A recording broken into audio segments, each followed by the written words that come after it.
Today I made an impromptu stop at 4-Star Greenhouses, the home of proven winner annuals. Hi, I'm Heidi from Garden Crossings, and today we're going to take you for a walk through these gorgeous gardens here at 4-Star. We are going to see several different collections of plants planted together for gorgeous garden designs. There's about 5 or 6 different gardens we're going to look at with various mixes of 5 or 6 different annuals that have absolutely stunning look, and maybe to give you some inspiration on plants that you can put together when you're creating your gardens this coming spring. So let's go ahead and take a walk through these gardens today. As I mentioned, this is an impromptu stop here at 4-Star. So unfortunately, I didn't take my recording devices with me, so this video may have just a little bit of a sound quality issue, so I'm going to apologize for that right up front.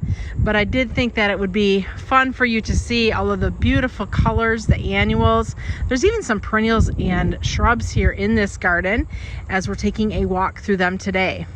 So let's go ahead and check out some of the beautiful annuals here at 4-Star Greenhouse. Beautiful mass planting with a lot of the Supertunia Vista petunias. A lot of Vista bubblegum here right up front, mixed in with Vista snowdrift. And as we make our way around, we've got the Vista jazzberry, which has that little bit of that purple hue to it. Looks like there's even some Vista fuchsia that is gotten covered up here by a lot of this bubblegum and snowdrift. Look at there, just a little bit of that Vista fuchsia. And in the center there, they've got the cypress grass. This is the Prince Tut cypress grass, which is an excellent thriller for containers. And if you envision this garden as just a big giant container, which it's not, but it's a nice raised bed, they use that cypress grass for the thriller there in the center. And then in front of the cypress grass, they use some of the new for 2025 unplugged white salvia, which we too in our trials have found to be a fantastic annual. I was at first kind of concerned that that white salvia would turn brown as the flowers aged, but definitely that was not what we were seeing in any of the trials that we did at Garden Crossings. And here too in their garden, you can just see that fantastic, nice upright spike, and it's playing very well with these Vista Supertunias. So it does go to show that you could pair them in a container together, and the salvia is vigorous enough that it could be a thriller when planted in combination. This is a wonderful use of color. In these raised bed here, they have the Supertunia Mini Vista Yellow, the Lantana Luscious Basket Tangelo, and the Euphorbia Blew My Mind. Look at here, you can see the beautiful yellow kind of as the front border here in this garden, and then a little bit of that lantana just really kind of meandering throughout.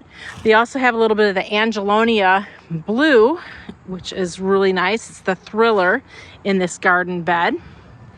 And then it looks like we're seeing just a few of the Blew My Mind in various spots, because really those petunias have done such a fantastic job and have been so vigorous that it's kind of covered up any of the Blew My Mind that was in this garden bed. This is a great example of a drought-tolerant garden bed. The lantana is an excellent drought-tolerant plant, as well as the Blew My Mind. And then the Angelonia does fairly well. I mean, it does need a little bit of water, as do the petunias, but just a nice mix of color, and the habit in this garden is really nice. We got the Angelonia that's just kind of nice and airy and blowing in the breeze. I really think it would be cool to have seen this garden just a little bit earlier in the season when it wasn't quite as full and or just kind of all the plants overtaking each other. That is the nice thing with gardens, is that every point in the season they have a little bit of different look going on, so they can drastically look different early in the season than what they do later on in the season. We've been lucky here in Michigan. This is a zone, I think it's a 5B here in Carlton, Michigan, and we've had a fantastic late summer and fall. No frost in sight, so a lot of these plants are just really holding on and giving us just a bonus kind of color late in the season. Typically in Michigan by September, plants really start to look tired, and there are a few here that do look tired, but for where we are in September. This is fantastic color. Cool diagram of kind of how 4-star greenhouses got started. In 1977, Tom Smith planted the first seed for 4-star greenhouse when Smith's greenhouse started, growing bedding plants in Carlton, Michigan. In 1977, Smith expanded, began producing starter plants or plugs to growers. Operation grew from 60,000 to 140,000 square feet. This is when Tom and Sharon Smith became the founders and respective president and vice president of their new company, 4-Star Greenhouse. In 1988, 4-Star began a relationship with Germany's Kienzler over a new breed of New Guinean patients. Tom then traveled Europe, listening to breeders all over the continent. In 1992, Smith was working on new and unique vegetative annuals abroad when his experience eventually led to the creation of Proven Winners in the United States in 1992. In 2004, the debut of Proven Winners brand placed a new emphasis on garden performance and plant breeding in the horticultural industry. As growers began to adjust their business and operating practices to grow vegetatively, partnerships grew, officially adding Spring Meadow shrub line to the family as color choice shrubs. In 2011, they added perennials from Walter's Gardens in Zeeland, Michigan to the Proven Winners line. And now, most recently, an indoor houseline plant was added to the family called Leaf Joy from the plant company. Today, 4-Star has more than 30 acres of growing area and production, and plant production continues to expand. And they've got these beautiful trial gardens here where you can walk through and just see just some of the beautiful plants that they have to offer in the Proven Winners line of annuals, perennials, and shrubs. Here's an excellent planting that showcases the Calicasia coffee cups. I love to use coffee cups as thrillers in my containers, and here they've used it as a thriller in this landscape bed. They have it mixed with Angelonia, Angel Face Blue, Euphorbia Diamond Frost, and with some blush, looks like blush lilac sun patiens. Beautiful look, and those coffee cups are just fantastic later in the season. I love how coffee cups give kind of a tropical feel to the garden, even though we're not in Florida where you would get to enjoy a lot of tropical looks and feels. This is one way that we can bring the look and feel of the tropics here to our space in Michigan. It's often thought that coleus is primarily a shade type annual. Well, here you can see in this garden bed, the Color Blaze Sedona Sunset Coleus is planted in full sun and doing fantastic. They have it paired here with the Lantana Luscious Golden Gate and also some Kufia Totally Tempted Richly Red, which is a new variety of Kufia for 2025. Let's go in and take a closer look.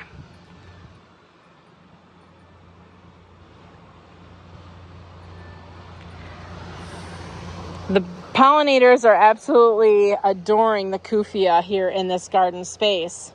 I love the hot color mix here of the oranges, the reds, and the yellow together, really giving a very vibrant and predominant look here in this bed.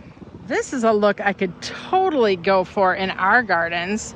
I'm loving the bright chartreuse, the pinks, the yellows, and the purples in this garden bed, along with that Pennisetum rubrum grass in the background, or purple fountain grass in the background, just adding that motion that I love to add in the garden. So some of the plants that we're seeing in this design are the luscious Lantana Royal Cosmo, along with Gomphrena. This is a new variety I'm not familiar with called Lil Forest. We also have some Supertunias. There is the Mini Vista White in this bed, Lemon Coral Sedum, and then some Selenia Apricot Begonias that are kind of tucked in spaces. Here's some, but have gotten a little bit taken over by a lot of the other plants that are a little bit more vigorous.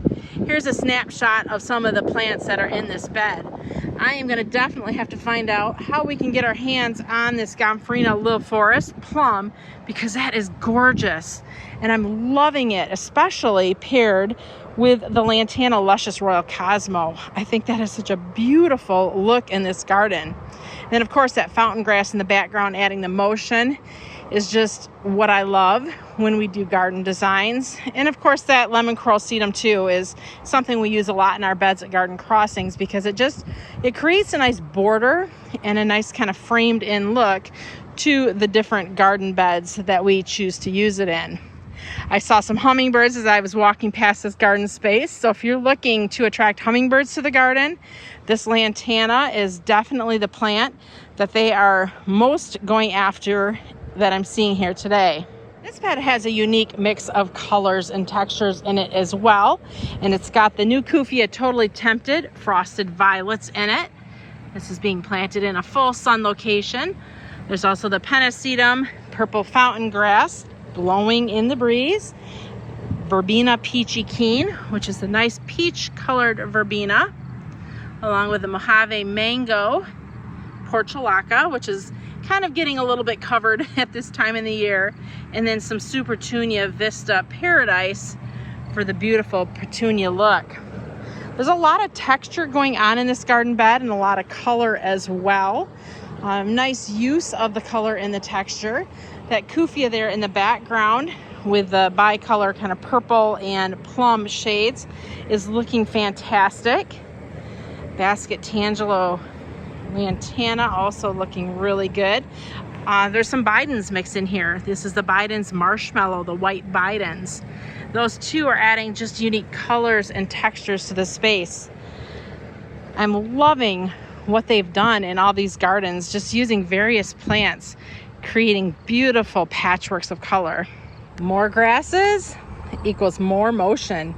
Here we've got the pennisedum. It looks like it's a skyrocket grass here in this garden bed, planted with the dark black Newly Nor coleus, the pink cashmere verbena up in front, and then there's some pink gomphrena, truffula pink, also kind of meandering in there with the black coleus.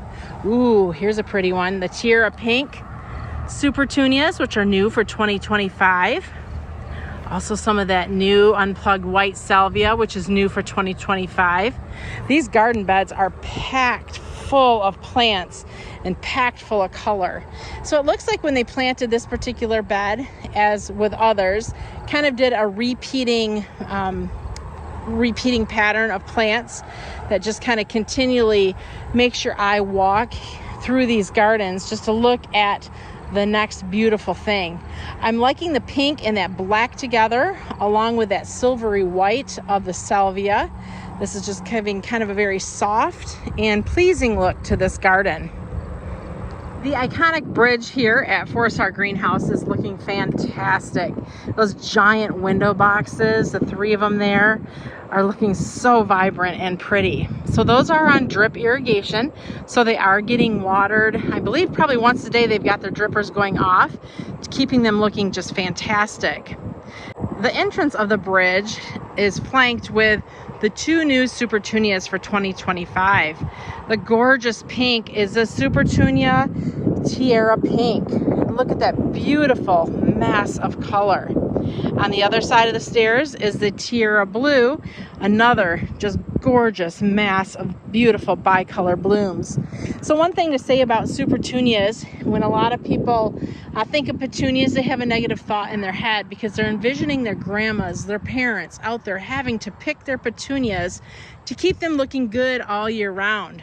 Well, that's the nice thing with Supertunias is I like to call them the no-pick petunias. These are not your grandma's petunias. These are sterile varieties. They do not come from seed, so therefore they have no job to produce seed. So they have one and only one job all summer long, and that is to continue to put out and produce flowers to give you this beautiful mass of color that you're seeing here today. So if you are thinking of petunias of old, I welcome you to give Supertunias a try. I think you will be pleasantly surprised that they are easy to care for. With a little water and a little feed, you're going to keep them looking fabulous all summer long. Oh, here's a great explanation of the different habit of the Euphorbias. So let's take a look. First one we're looking here is at Euphorbia Diamond Frost. So this is showing you the habit here in September, what Euphorbia Diamond Frost can do in the garden. Next, there's Euphorbia Diamond Snow. You'll notice Euphorbia Diamond Snow doesn't get near as tall as Diamond Frost. It has nicer, tighter clumps, more mounding, like tight little mounds here in this little display. And next to it is the Diamond Mountain, which is the largest form of Euphorbia in the Proven Winners collection. You can see Diamond Mountain gets quite a lot bigger than the other two, creating a nice tall mound. So if you've kind of always wondered what the difference is between the various Proven Winners Euphorbia, here you can see the growth and the habit of them at the end of the summer. And hopefully this helps you with making a decision on what might work best for your application. Beautiful mass planting of the Truffula Pink Gomphrena with the Marshmallow Bidens and then the Cypress Prince Tut. What a cool look. Definitely a different kind of texture going on in this garden space.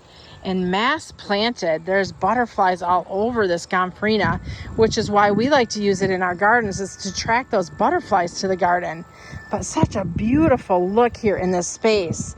They do have a few of the Tierra Blue Supertunias in here as well, along with just a little splash there of the Lemon Coral Sedum. I think a lot of the Lemon Coral Sedum actually has gotten covered up just because these Gomphrena are so prolific here in this garden space. Wow, this is simply stunning. And this, my friends, is why shrubs need to be a staple in the garden. Look at these beautiful arborvitae fluffies with their nice golden foliage planted next to that blue spruce is really striking. I don't know if we're seeing it here in the video, just the vibrancy of the yellow up against the blue. For you U of M fans, I'm sure you're going go blue right now because this is a great look if you are a University of Michigan fan. Now we look down a little bit closer towards the grass and we're getting a beautiful mix here of various verbena and supertunias. We've got the verbena here on the end. It's the violet ice mixed with the Supertunia royal velvet. So that's a nice blend of purple shades together. As it transitions, we transition into some Superbena peachy keen planted with Supertunia silverberry, part of the Vista series of Supertunia, which is a nice vigorous petunia, and you can see it's doing an excellent job here as a ground cover. Now they're starting to mix in a little bit of that pink cashmere Superbena with that pink and white. Looks good there with silverberry. And taking our turn around the garden bed, the pink cashmere is looking a little tired here at this point in the season. It is late. It is late in the season here in September, but it's still putting on a pretty nice sporadic show of blooms. Now I'm trying to tell if they have anything mixed in here with the pink cashmere.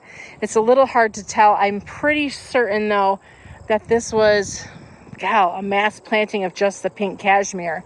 Continuing our way around, we've got some of the really red Supertunias way up there in the back, and they were mixed in with some of the red Superbena, which is cycling right now and pretty much looks like it's finished flowering for the season.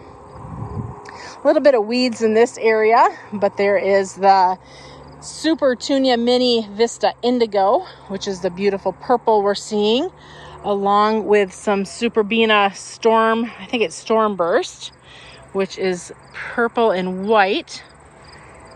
And continuing down around, some more of the Supertunia Mini Vista White, planted again with that Stormburst Verbena. And then as it continues to go, we've got some more verbena, some of the white verbena in here as well, called Whiteout, mixed in with the Mini Vista White. It was kind of cool how they were transitioning, kind of overlapping plants, and then overlapping a similar one of a different color as we made our way through. The Supertunias and Superbena are great landscape plants and really do give a lot of color throughout the summer season.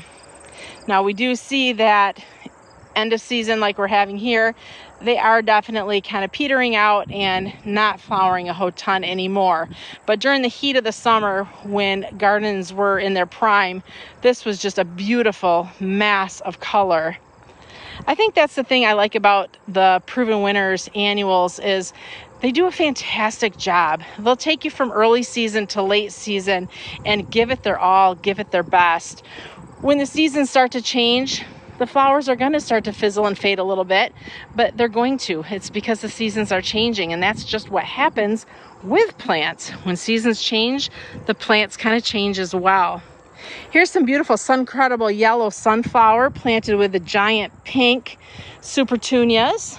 Love the yellow and pink together. Just a very stunning look. We use the Suncredible sunflowers in our beds as well. We use them in front of our waterfall, which gets a lot of wind and a lot of direct sun, and they bloom all summer long. So they're not the type of sunflower that blooms and is done. They continue to send out more flowers until the first hard frost. If you have any questions or comments about any of the plants that we've seen today as we walk through these gorgeous gardens here at 4-Star Greenhouse, please feel free to leave it in the comments below. If you're new to our channel, we welcome you to subscribe. Thanks for watching. I'm Heidi from Garden Crossings.